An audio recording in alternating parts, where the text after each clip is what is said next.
ఏదైనా పరీక్షించవచ్చు, కానీ మనిషి సహనాన్ని మాత్రం పరీక్షించకూడదు. అది విలువైన బంధాలను దూరం చేస్తుంది.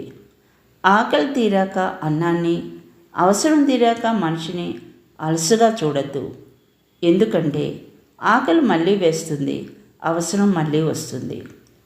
నువ్వు గొప్పవాడివి కాకపోయినా నువ్వు చేసే పని గొప్పదైతే ఆ పని నిన్ను ప్రపంచంలో గొప్పవాడిగా నిలబడుతుంది.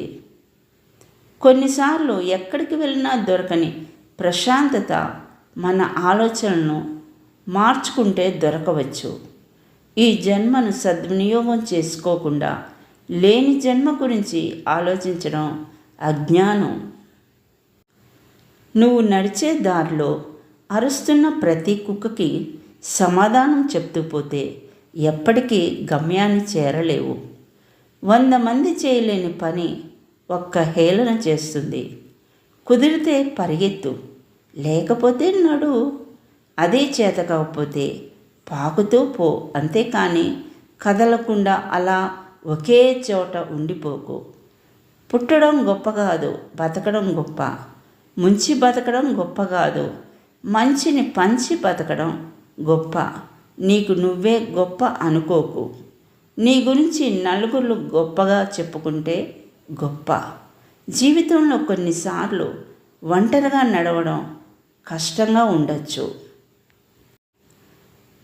కానీ నిజానికి ఆ ఒంటరితనం నీకు జీవితం అంటే ఏమిటో నేర్పిస్తుంది. నిన్ను కోరి వచ్చిన మనిషిని ఎప్పుడూ నిర్లక్ష్యం చేయకు.